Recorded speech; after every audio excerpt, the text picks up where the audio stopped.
Every time I pass, you're teasing me.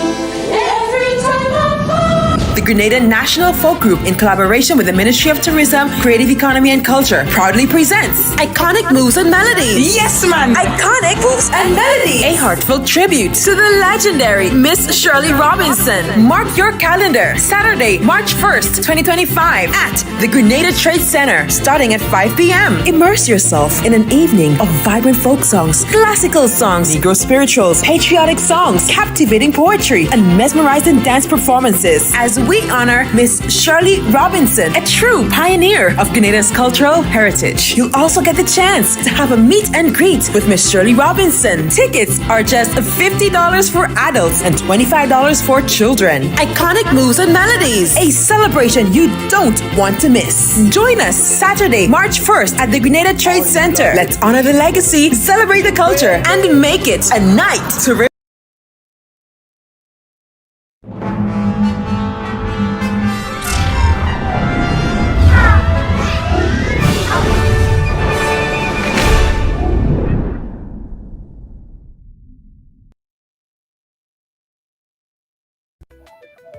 Good morning, clubbers, and of course, welcome to another edition of the Wake Up Club.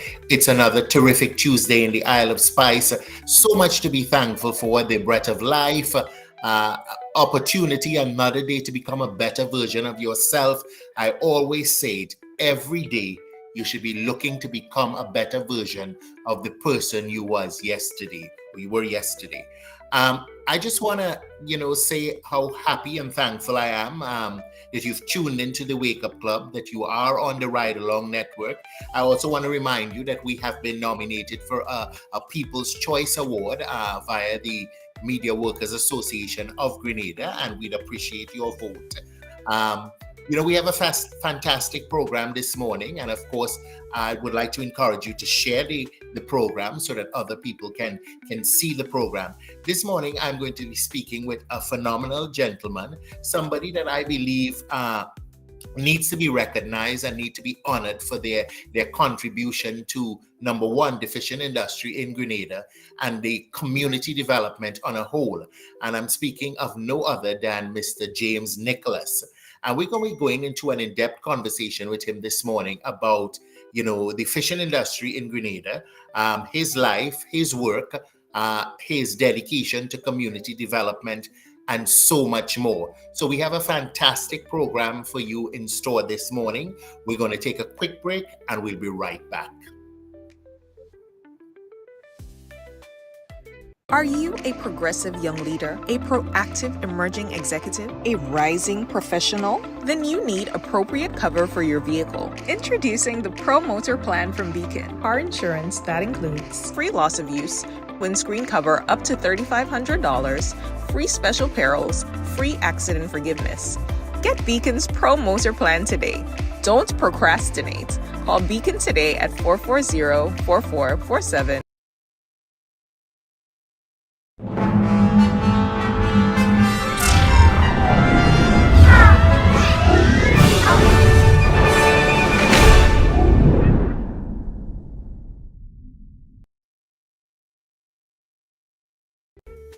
Welcome back, folk. And before I get into my conversation with Mr. James Nicholas, I wanted to share a message that one of our clubbers sent me, and that's Obama Jackson. And she sent me a message this morning. I wanted to share it with you. May the sweetness of God's grace touch and bless you in a special way today. Good morning. She sent that to me, and I wanted to share it with you because I think it's a good message, and all of us need that encouragement every day. So I wish God's blessings upon you. Kimmy Jenkins, good morning. Rhonda Spencer Thomas, good morning. Joanne Brafford Batson, good morning. Brenda McNeely Julian, good morning. I want to welcome all of you to the Wake Up Club. Now, this morning, my conversation is with another son of the soil, the remarkable James Nicholas. Mr. Nicholas has had extensive experience in the Grenada fishing industry, and we'll be chatting with him about the vibrant industry, his leadership role in the Southern Fishermen Association, and so much more.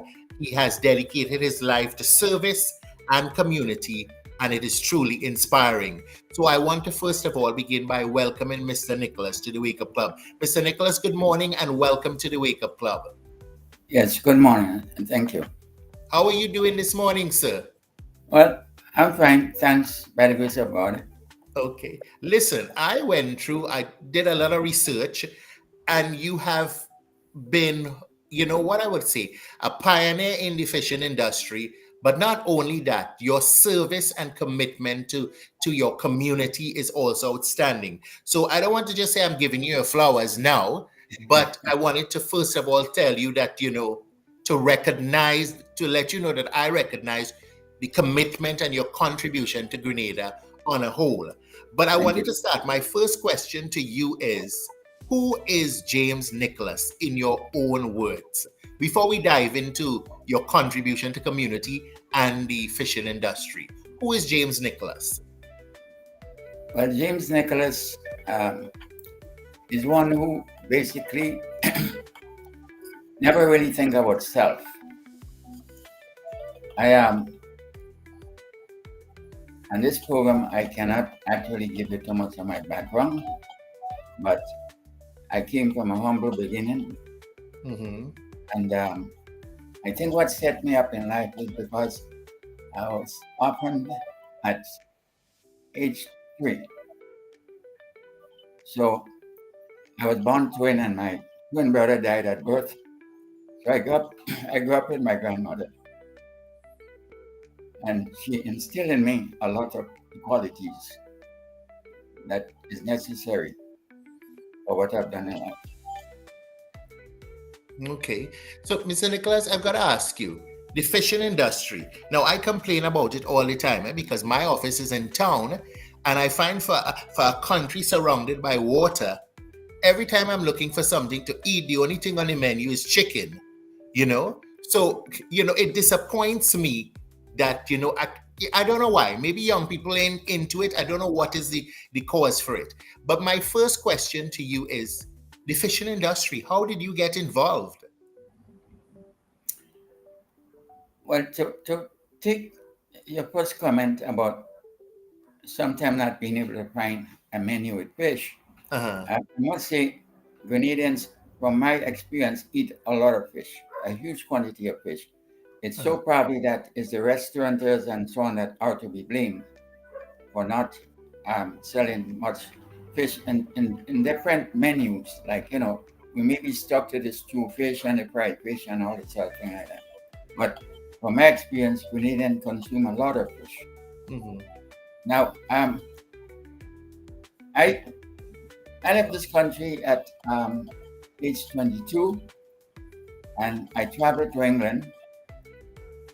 And while I was there, I learned a trade. I was actually a mechanic, practicing mechanic in Grenada before I left. So I left England and went to Canada. And so I had a total of 33 years abroad. And at age 55, I decided it was time to retire. I just got fed up. But I did make a promise to myself, though, that when I left Grenada, I would go to Britain and spend 5 years, pick up some gold on the street and return. So that didn't happen. So I kept my promise. And I returned to Grenada. And I must say, going back, I come from a fishing family. All the Nicholases around Fontenoy to Brizan is fishing farmers and fish vendors. At one time I had, I think, 4 or 5 fish vendors and so on in the fish market selling fish. And so upon returning, I had no intention of doing anything. I retired. But I happened to found someone that I recognized as a cousin of mine that left, just a kid. And we got chatting over a drink and I asked him what he was doing and so on. And he said, well, he's fishing. And I inquired, well, today's a good fishing day, why not at sea? And he said he had got a boat.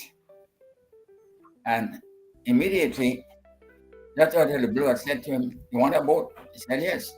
I said, get in the car, let's go look for a boat. And well, he hesitated because he wanted to continue drinking his rum. And I said, no, now. So we drove all through the islands, stopping in different fishing boats, and we found a boat in Subies, a 27-foot wooden boat. And I asked a gentleman to put a cabin on it and fit it up for me so that he could go multi-fishing. He could fish bottom fish, he could fish tuna fish and whatnot. And that's where I got started with, really. Okay. Now, you have been instrumental in the Southern Fishermen's Association. Can you tell us about that, the genesis of that, your involvement? Yes. Now, because of my activities well, even before that, my activity with the fishermen, because I own a fishing vessel, I set up situations like VHF bases and all this sort of thing like this. So, however, there was an accident at sea, and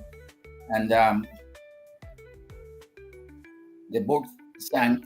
Well, it swamped actually, and the 3 fishers in that boat vessel had to save themselves. So, in those days, they had no life jackets or anything like that. So they wrapped up themselves on the fishing lines that have floaters. And of course, I was contacted. They did send out a mayday, and it was heard. So the next morning, which is not happening today, unfortunately, because the unity of fishermen is not as good as it used to be in them days. Okay. So the Coast Guard and boats from Guam and Grand Mall and so on went out searching for them, and they found them. So they brought them ashore. I coordinate everything with the ambulances and picked them up at the fish market to the hospital. And when they came back, they were beige in color. They had lost all the pigment. I soaked the water all night. And so they spent about a week and a half in the hospital and so on. And that's where I kicked in because, one of the fishers lost his life. Okay. He was asthmatic and he couldn't take that cold water. So coming from the other 2, they watched him, he cut himself loose and they watched the bubbles as he sank. So inquiring now as to his relatives and children and whatnot, I got to find out that he had two children with 2 separate mothers. One mother from Apiel, Shender actually, and another from Montmorris Junction area there. So I got in touch with the fishermen and I found out actually that, like in those days, fishers were hand to mouth. And that morning, those children probably could not have a cup of hot tea or whatever. I got into action. I designed a form from an old typewriter I had at home. And I handed it to them and said, go to the fish market, the fish vendors. They earn a good living from the fishermen. See if we could collect some funds. And I did likewise. I played golf. I went to the golf club and in the one suite, we came up with, I think, $950. Okay. So I went to 2 shopkeepers, Mr. Sandy in Happy Hill and Miss Griffith in Monroe Junction identified the mothers and instructed them was to give them the groceries, $25 worth of groceries, and I would I think each week, if I'm not mistaken, sometime in the 8th month, I'm not sure. Mm-hmm. And at the end of the month, they'll bill me for it. So that worked out very well. Now, the next move, and being kind of distressed with what's going on in the industry, as a matter of fact, I got together the fishers and started discussing how can they organize themselves to make sure that something like this doesn't happen with a social benefit program or sort, maybe the NIS or whatever. And they were all in agreement with that discussion. So we then formed the Southern Fishermen Association that was registered and so on. And our first move was to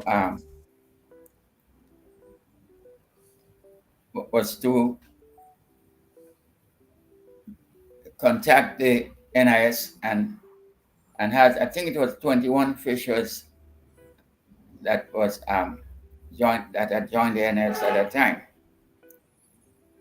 So they had the full coverage and so on. But the premiums for the NIS, I must say that it's kind of a long story, but I got busy into working with,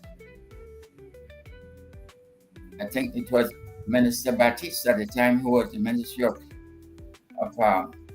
Agriculture and Fisheries. Mm-hmm. And I got also with the Texaco Oil Company, and they set up a program for us whereby we would set up a fuel distribution company at Grand Mall, and that was first approved by Minister Brizan before he left that ministry. Mm-hmm. So proceeds of that fuel, we were able to pay the dues to the NS of 70% for the fishers. Now it could have been 100%, but I wouldn't allow it. I thought they'll have to do something. So that's how Southern Fishermen Association started, and that's how the members, which would have been, from my investigation, the only group in CARICOM that would have had such a plan. So we did well. Mm-hmm. Yeah. Okay, definitely. But I have to ask you this. You've been in the fishing industry for numerous years. How have you seen the development of the industry? What sort of significant developments have you witnessed over time? Well, the fishing industry, which always depend the fishermen, Mm-hmm. has grown. I've seen it grown from a little wide open boat that will go out at sometime 10 o'clock in the morning and will come back at about anytime, anywhere from 6 o'clock to 10 o'clock at night, with about 4 or 5 tunas, or something like that. But my involvement went a bit further than that. In terms of the industry itself.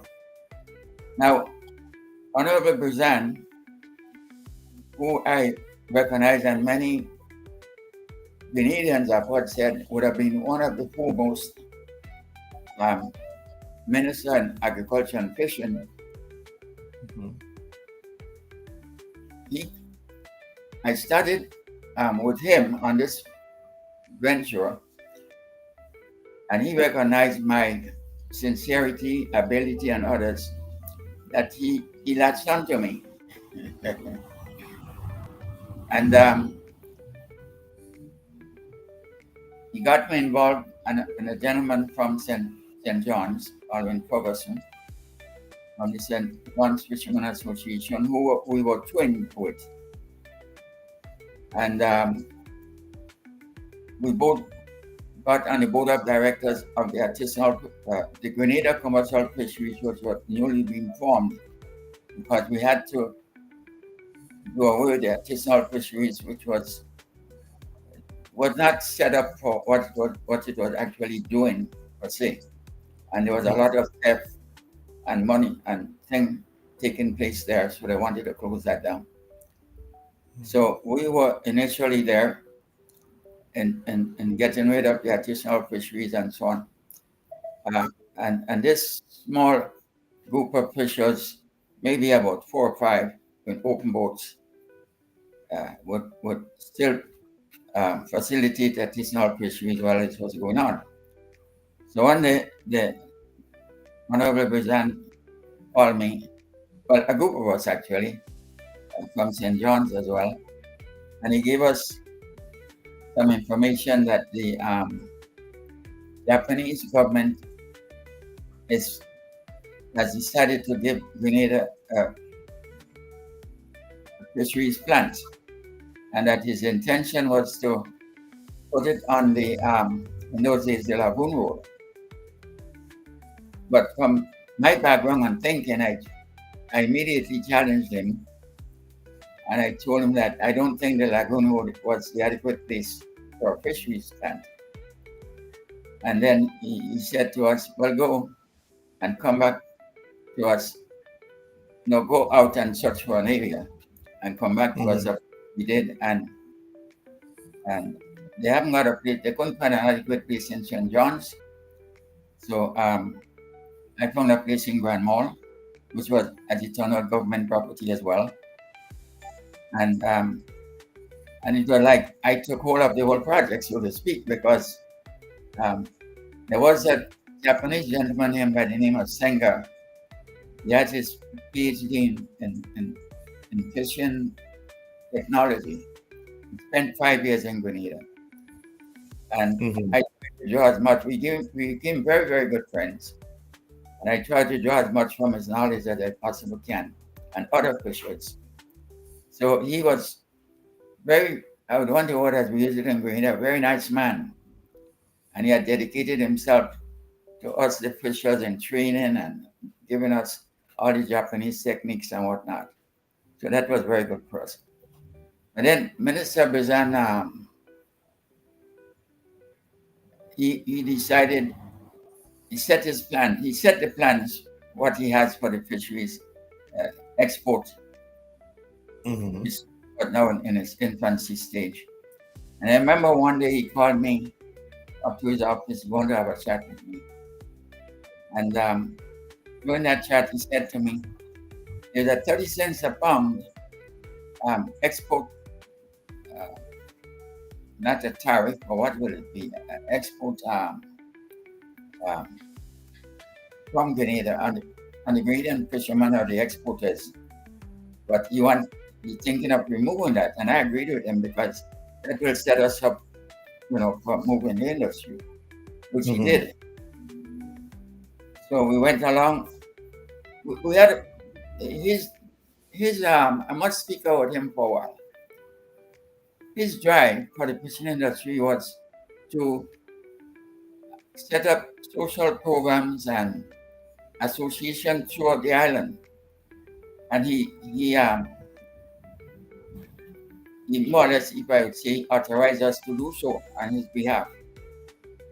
So myself and the Gulf fishermen and the Grand Mall fishermen, he even gave us the government vessel at the time, vessel by the name of the Jimbo research vessel, to go to Carriacou to talk to the Carriacouian fishers up there and so on.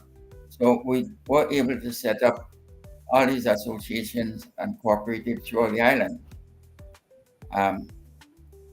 So taking it from there, I was then, after the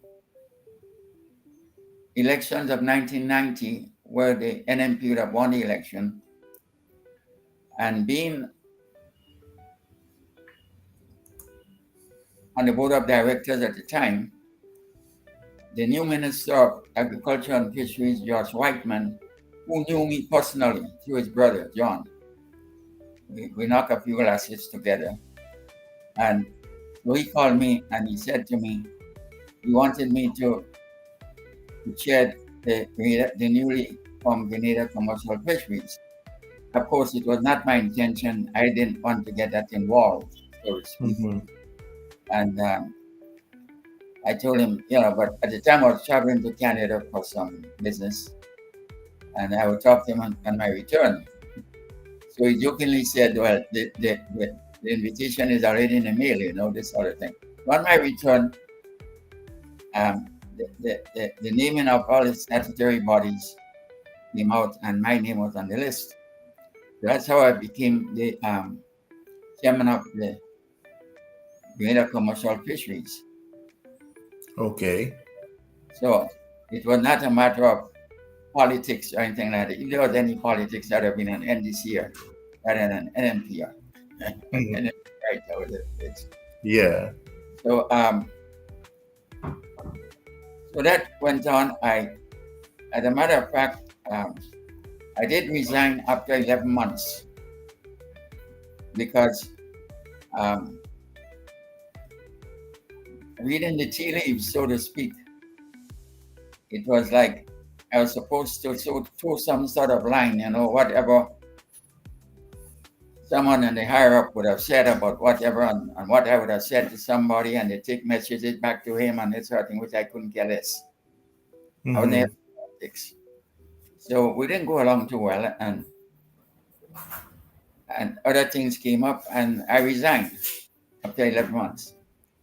But after 11 months, I was told by the accountant at the time that Grenada Commercial Fisheries, I can't remember if it was a net or gross profit of some $327,000 for that particular 11 months. Although I was saddled with paying NS, I think it was $13,000 that was being owed, and now also some $21,000. And at that time, artisanal fisheries had owed Glenlake $250,000, but I would never got into that. And I tell him they have to take it out. They have to remove that. They have to eat that, and which he did. So I left commercial fisheries debt free. Everything was after debt, and with a profit of $227,000. I think that was the figure I got. Excellent. Now, I got to ask you, the fishing industry, how sustainable do you think it is? Because, I know there's a lot of money that can be made, but I also find that, we have this generation gap where, a lot of young people are not seeing the benefits of getting into an industry that is as lucrative as the fishing industry is. What are your views on that? Well, I must say right off the bat, the fisheries industry was left to manage itself. Okay. And I have written a lot of letters. As a matter of fact, the ex-prime minister said to me one day, "You like writing letters, eh?" So everything had been penned in what was going on.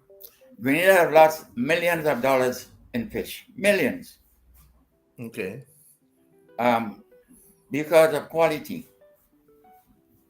And explain that. Like the powers that be didn't concern themselves about the returns of foreign exchange. Now, the industry was heavily subsidized at the beginning, and I think it still are. And I would want to think that government should want to get as much of a return from it as is possible. But that wasn't happening. I don't think it's still happening now.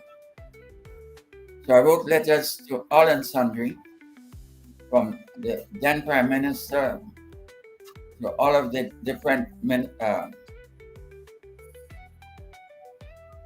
ministerial ministers, with letters to Permanent Secretary, letters to you name it, trying to get somebody to pay some attention to what is happening in the industry.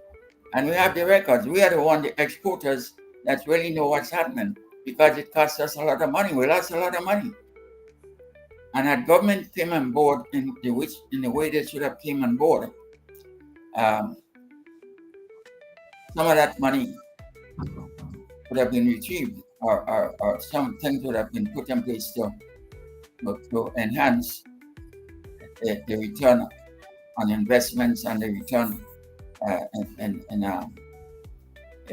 the amount of money that is returning into the island.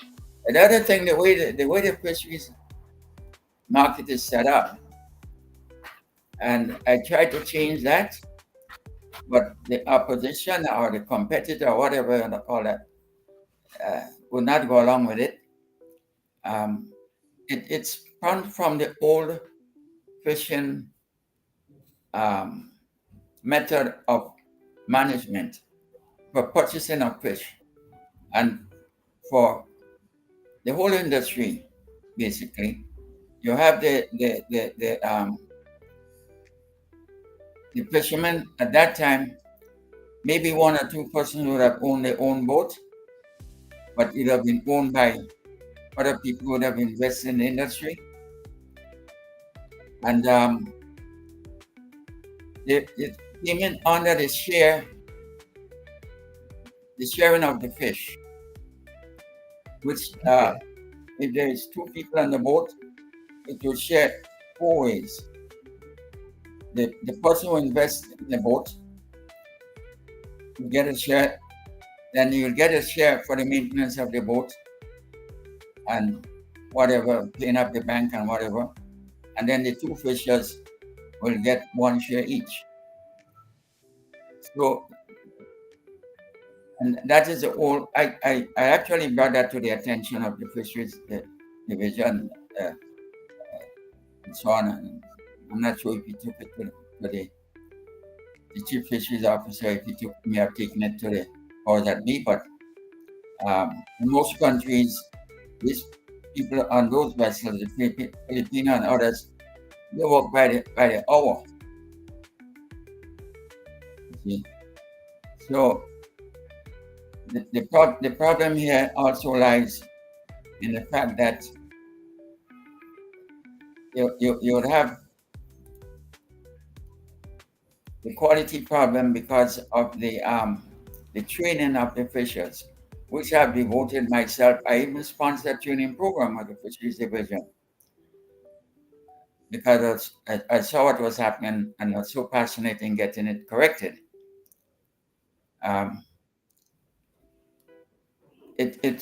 Whatever happens to the fish at sea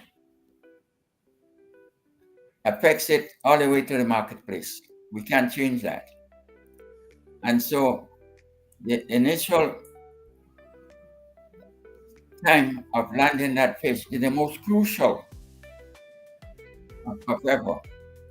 The amount of ice, the taking the temperature of the fish down quickly. So you find in those days, fishers will try to save money on ice, and they'll go to very little ice, and the fish would not. You have a ratio at which the fish temperature has to drop in 24 hours, and that was not happening. Okay. You see? So all this contributes to the low grade and quality of the fish. And hence I like writing letters and having meetings and to get these things. I mean, even the gentleman, the playwright, he was with the Board of Trade at the time. I forget his name. And I met with him, and they tried to set up a program because that export and trade people. That's how far I went. But there was others in the industry that was contented to in allowing things to go that way, for whatever the reason. They wouldn't even take part in that. And of course, there was only one competitor in the industry in my time, and I couldn't get to that person at all. Okay, because I must tell you, and I must say that their desire was to take our company out. So we had to hang on by our fingernails to survive. You know, Was it a private entity or governmental? no private. Well, it was government, but the government leased the plant to a private entity. So I know I could confirm that. I did my due diligence and trying to find out what's taking place. And I had a confrontation one morning where the price of the buying price of fish was, I think, was $7.50 a pound in those days, and we are still scrapped at that price. When I inquired at the selling price in the US, well, the buying price in the US, because the person that we ship the fish to, the importer, he is not buying the fish from us. That's another problem. Mhm. They do not buy fresh fish because they'll be in the same rut. Frozen fish, and at frozen fish, with the cost of electricity and going there, you're getting nothing for it. So yeah, there are a lot of elements that affect the price of the fish. Pardon? Pardon? Yeah, I'm hearing you, I sir. didn't I'm get it hearing you. last. Go ahead. Oh, so they will take assignment, and of course, a lot of little hanky pankies will be going on there too.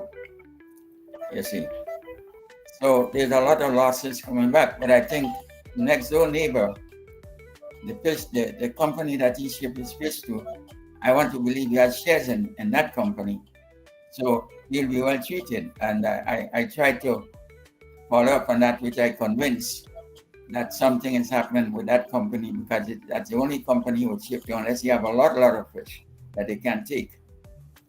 You see, so that kept the industry at bay because of that type of competition.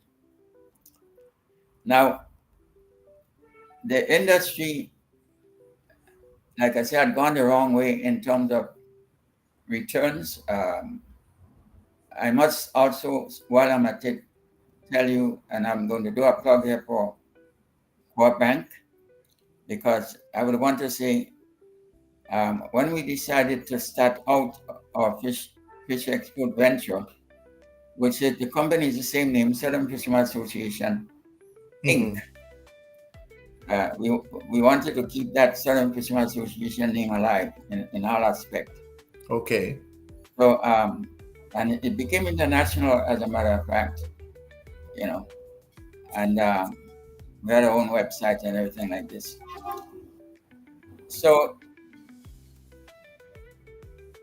with the decision made, I got a accountant to do a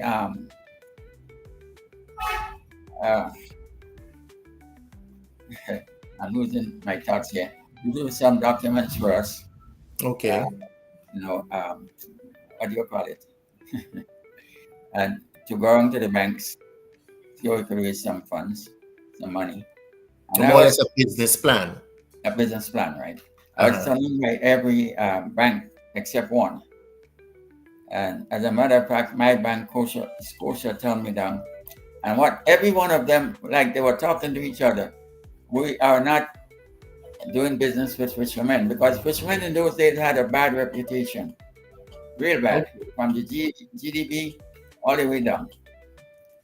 So I gave up, actually. But what was that bad reputation? For not paying, not servicing the loans. Okay. And again, I think some of it was basically also encouraged by government's policy.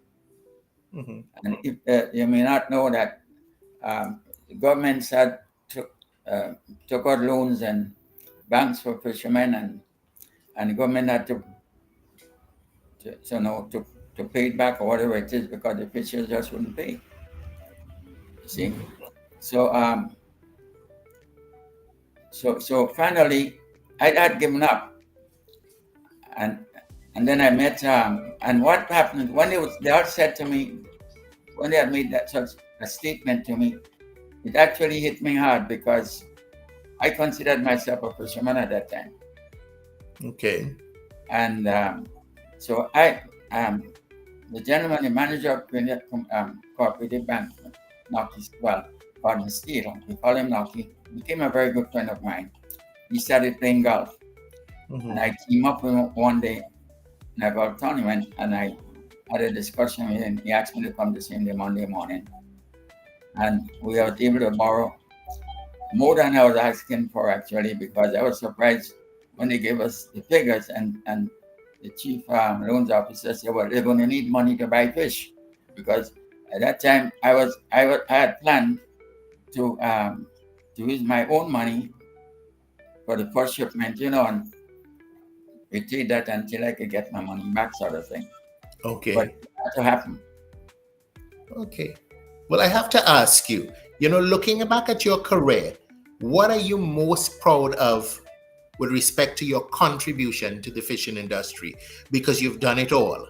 What are you most proud of in terms of your contribution? Well, there's a lot of things that I've done that the public doesn't know of. And I've done a couple of things that all motorists in Grenada is benefiting from today. Okay, share with us. Unfortunately, the two persons that could verify this is no longer with us, which is Senator Bob, the deputy, what was he? Deputy Permanent Secretary or something in the Ministry of Inland Revenue, Colin. I keep forgetting his first name. Colin. And I in my past jobs or whatever, I did a lot of, I was classified as a manufacturing engineer. Okay. I've been a precision machinist and I worked my way up. So, not to lose the train of thought, what is that you were mentioning something that most people don't know in terms of your contribution? Well, that's what I'm going to. Okay, so I was trained in observation. Okay. Because in our company that made electric motors, Franklin Electric, and I had to make all the parts and the machineries to train the people to make all the hardware, not the electrical parts, the rotors and the stators and so on, but all the hardware, the shafts and the end belts and so on. And so I was trained to look for areas where we can be more efficient, and then set up a program to do just that. So when I went to the Inland Revenue to re-register my car, license my car, and I found there was a line of people all the way down outside of the door downstairs. We didn't have to go up that steps and so on. I finally found my way upstairs in the line, and Senator Bob, who was the comptroller of Inland Revenue at the time, came out, who I knew prior to that. He greeted me, and I was a bit concerned, and I said to him, Senator, I noticed you put some seats here, but you don't need seats here. You want people to come in, do their business, and go out and start producing for this country. And then he said something about not me. I said something else to him. They not made the Commissioner of Police. So I persistently made a statement. Nobody elected the Commissioner of Police, but I said I didn't elect the Commissioner of Police to persuade me. So I had to send a letter to the Commissioner of Police and copy to the Comptroller of Inland Revenue. And in that letter, if you remember, in those days, you had to go to Inland Revenue to pay $30. Then they give you a document to go to Dusty Highway, to have your car inspected, and come back again to Inland Revenue, to go back in the same line of that many people. So in that letter, I cited all these areas of inefficiency and lack of productivity and all of that sort of thing. And lo and behold, that is why you don't have to go to the Inland Revenue anymore in the first instance to have your car license. You just go directly now to the inspection authorities, and you go back. One step was removed. And of course, the thing that I tackled again was the idea of them shutting for lunch. Shutting for lunch at between 1 and 12, where everybody in St. George's, at least anywhere, between 1 and 12 in the lunch hour, they could have gone to pay revenue rather than having to ask the employers for time off to go and do these things. So that was part of my background, and I use it in that case. And every person that drives a car today is benefiting, or not just a car, a vehicle, from what I did with the Inland Revenue. Brilliant. Now I've got to ask you, regulatory changes. How have government policies and regulations affected the fishing industry during your time? Well, there had been a lot of regulatory changes, and of course, we had to do this because of our trading with the EU. Trading with the EU meant that we have been trading with Martinique, which was part of the EU. So if we wanted to continue that trade, because the EU is the area that started this HACCP thing, Hazard Analysis Critical Control Point, and so we all had to be trained and certified in that, and it meant that Grenada had, like people that sold fish on the side of the road, the fish markets and all of these things had to be brought up to snuff. You couldn't sell fish on the side of the road anymore, and the fish market would have had eventually. Barbados have instituted that program in the fish markets, from what I remember. Excuse me, and so these instruments have really assisted us in giving Grenadians a better quality fish. But like everything else, it dropped by the wayside. We have a problem of maintaining things in this country. We make 2 leaps forward and we make 1 leap backward. You see, there's a group of people set up by the government, the Fishery Division, the Bureau of Standards, the Ministry of Health, and they would have to come to our plants. I think it was once a month, and then in the beginning, and then once every 3 or 4 months. And as the law since continue to go well, then maybe once every 6 months. Because now we are in charge, and if we do anything contrary, it would affect us as well. So they weren't really the policeman. We are having to police ourselves. You see. So it turned out very well. As a matter of fact, I must say another thing that happened. I was invited to a program with Dr. Bob, Colin Bob, when he was with Flo. There was the introduction. We were trying to get people to eat fish on ice, to ice fish. And it seemed like most Grenadians were reluctant to consume ice fish. They thought the ice was taking something out of the fish. And I remember going on a program with him that morning and had to convince Grenadians that the fish they were eating were not really fresh fish, because when an open boat goes out to catch some hine and this sort of fish, they fish about 10 o'clock in the morning and came back about 4 or 5 in the evening, and that fish is in the boat in the hot sun and whatnot. So they're not really fresh fish. We call it fresh fish. But once it was able to get on ice immediately, well, I think I coined the phrase that ice fish is better than fresh fish. What we term to be fresh fish in Grenada. And now that if you notice, you go to the fish market now, you have hot fish is always on ice. You see? So the industry has came a long way, quite a long way. My concern, though, is that the fish population worldwide is dropping. And Grenada is no exception. And most of the bus vessels I have now, if you see them on the carnage, you'll see the huge vessels. So a majority of these vessels now fish in the open waters in the eastern Atlantic, international waters. So most of the fish that we exporting now come from those areas, rather than from the Grenada waters. The smaller boats still fish in the Grenada waters, but the catch is not as good as it would have been in the old days. And there had been programs set up internationally, World Bank and others, and the picture the fisheries division, and to do all these to get all this information in terms of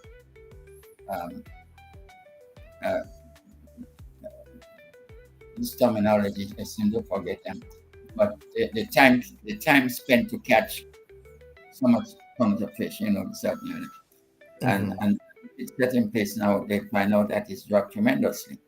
I mean, you may not know, but anybody who knows Grenada, you could have got on the jetty, you could have got on the sand beach, you could have got on the rocks and come home with a bucket full of fish. But that's not happening anymore. And we have lost, I know that from my experience, excuse me, I know we have lost about 15 species of fish that used to be catch in nets. But coming from the CTO of Agriculture, I think they may have on the books where something like 30 species of fish have been lost in Grenada. Okay. So a lot of these fish, we don't get them in a quantity in abundance, or we don't even get one anymore, not even one. Not a goldfish, not a lot of these fish. As a matter of fact, the fish that we call it by the name of kakabawi, but I'm trying to remember the name for it. That just put a ban on there, not just some years ago, they put a ban on it in Antigua. They can't fish them anymore. And I was just reading yesterday, I still keep up on the industry, what's happening. That they're now banned in the same Antigua on all the mussel fish from January to March or something like that. Because again, the fish has been diminishing, and they have to let them reproduce in order to keep the catch up. So I don't know what Grenada is doing. While I'm in this, let me tell you something. While I'm Southern Fishermen Association, these big gray bins, they hold 700 pounds of fish. And some boats went fishing the hindfish. And we bought one gray bin full of fish. And each fish would have weighed about 4 pounds, even 5 pounds. It was huge. And every one of that 700 pounds of fish had roe, which is eggs. And I panicked because you can't have that. So I immediately get in touch with the fisheries division, and they set up a meeting with the fisher that was fishing that fish. Again, there was some training done with the Japanese here, which I was privy to in terms of what the Japanese would have done and how they would have handled the situation in Japan. And it was successful and so on. So we went that route. But the fishers would want that if they can't fish the hind for a living for so many years, maybe 3 years or whatever, before, rest and come back again, then the government would have had to pay them something, and this is the way they were going. The subsidy, yeah. But there's other fishing they could have done. As it turned out, though, most of these fishers now started fishing tunas in the same small boat. So that hind, which you now see cat being caught again after such a long time. And I don't know if the fisheries division personnel are paying attention to it, because I don't know how much it had recovered. Okay, but I know they start fishing the hind again, and I think they should look into it so we do not. There's terminologies for this thing, but I can't remember the collapse. Yeah. Definitely. But we almost running out of time, but I've got to ask you this legacy. Your contribution has been outstanding and is indisputable. Your contribution to the fishing industry in Grenada. In terms of legacy, anybody in your family following in your footsteps? Anybody in my family would follow in my footsteps? Yeah. No, because most of my family is abroad. Okay. The Nicholas, basically the whole Nicholas clan is out of fishing now because all the old people have died out. Uh-huh. And you might want to say I probably was the last one. You know. Okay. I must also let you know that I was No, trying. no, but I've got to ask you, are you, you know, with all this history that you're sharing with us, and I think it's important for us, you know, sometimes we negate the importance of collating history. You know, have you documented any of this? Are you Well, documenting this? there's a lot of persons who has been encouraging me to do this, Uh-huh. and I've started actually. Okay, I do have a brilliant. problem with my sight, especially my left eye, and what I intend doing is getting a recorder, what is called, and do it and get someone to put it To dictate, yeah. on paper for me. Dictate, Yeah, definitely. definitely. So I've yes, got to I've been ask. encouraged to do that. Yeah, well, I am glad because there's so much history, and unfortunately, sometimes we don't get the opportunity to share it, and it gets lost. Definitely, your contribution is undeniable. I've got to ask you, what are your thoughts on the fish festivals, like Fisherman Birthday and so forth? Because we do Oh, have. that's fantastic. Now, Uh-huh. it's one thing about the fishing, actual fishing sector. The other thing is about the periphery, the other areas of fishing, fishermen birthday and so on, and the fish festival involved in other areas. That is highly important to the industry and to Grenada and the tourism industry, etc. You know, there's a lot of areas. Unfortunately, I cannot. We don't have time for me to tell you some of the things that I've done to boost the industry. You may have heard of the bacon of the sea, if you haven't heard of it, but it's Mhm. a bacon that I developed from the ocean gar. We were doing smoked tuna, which we sold to the five-star hotel in Grenada. We're commended by the deceased gentleman. We're doing salted fish. Before I left the company, I started doing the preliminaries for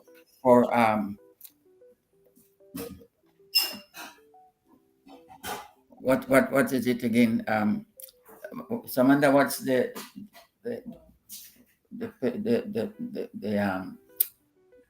the burger, fish burgers, Okay. okay, and all this sort of thing like that. So this is another step. It was a vertical integrated process within the company of the export and selling fish locally, because I had to build a company. But at the same time, I branched out in other areas that people would have wanted. And it was highly successful, the Beacon of the Sea, but unfortunately, that fisheries has collapsed. Okay. The time we used to dump Oshanga in the dumping Perseverance. And that's what gave me the emphasis to come to find a way of processing it. You know. Well, definitely, Mr. Nicholas. There's a lot that has been done, and there's so much still to be done. You know, I want to thank you for joining me this morning. My entire concept of the fishing industry in Grenada has changed. Through this conversation, I am more educated on the developments, you know, where NIS came into play, because now a lot of fishermen have that resource that they didn't have before. Even the concept of you know, the direction we need to go, the quality of fish that we sell, and the reason that we probably were not exporting as much as we could have been exported, because we weren't following that HAACP standards. So I want to thank you for the wealth of information you've shared with us this morning. I want to commend you and give you your flowers. It's not me to give you your flowers, okay? So I hope that you will be recognized for your contribution to the Grenada fishing industry. And I am really hopeful that you're going to be able to document all this stuff, because one of the things that I think we err in Grenada with is documentation, of our history. We know everybody's history, no Western civilization's history. We know American history, but we don't know our own. And I'm not even talking Caribbean, I'm talking about our Grenadian history. And I think it's important for it to be documented. So I want to thank you for joining us. Any last words before we leave? Well,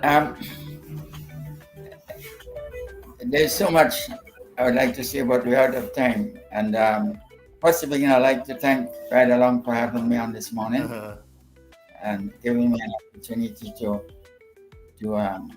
communicate to the people of Grenada my experience in the industry.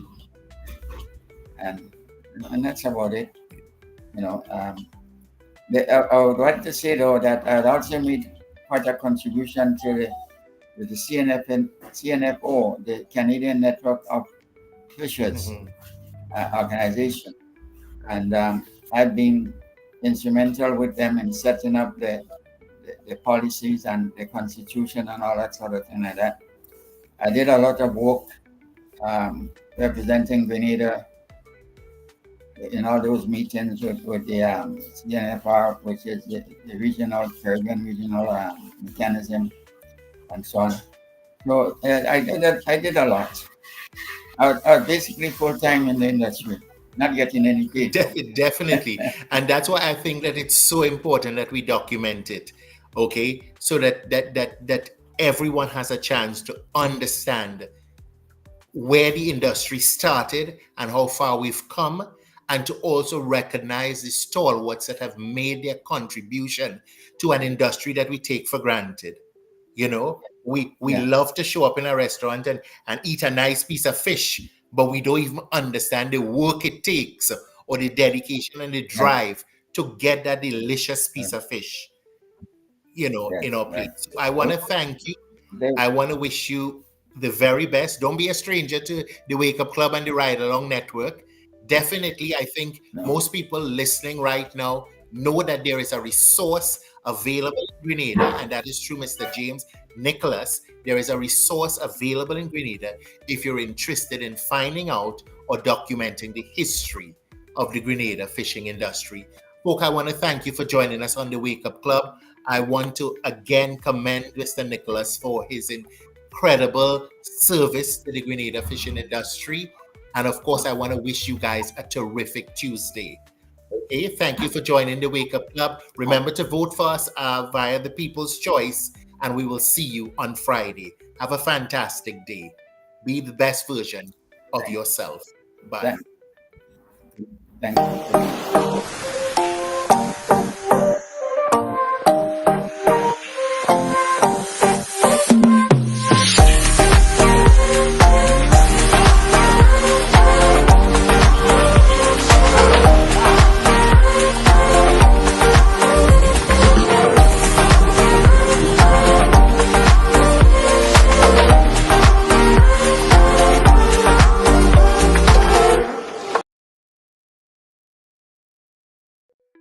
Mark your calendars, Grenada, for one spectacular event. Join us at the Bushes U playing field on Sunday, March 2nd for the National Democratic Congress Sensational Rally from 4 p.m. Be inspired by our distinguished guests, including Prime Minister Roosevelt Scarrett of Dominica and Prime Minister Philip J. Pierre of St. Lucia. Plus hear from our very own political leader and Prime Minister Dickon Mitchell and more. I am a pride. Enjoy electrifying performances from top artists like Young Man, Booba, Rooney J. Also Mandela Links, Squeezehead, and Muddy. I am Grenadian. Of course, we always up in the front. This is your chance to engage, be inspired, and celebrate with us. Don't miss out on this unforgettable rally. Organize your transportation and your flags, bandanas, drums, shells, bells, and head down to Bushes U to be part of this transformation. Cause I believe in the truth, and I just wanna live. Looking for the ultimate island experience? Hop on the Ride Tuk Tuk Rum Punch Tour and explore Grenada like never before. Feel the tropical breeze, sip on authentic Caribbean rum punch, and cruise through Grenada's stunning scenery in our unique and fun tuk-tuks. It's the perfect blend of adventure and island flavor. Book your unforgettable tour now at ride.gd or call 473-422-1011. Don't just see Grenada, experience it with Ride Tuk Tuk Rum Punch Tours.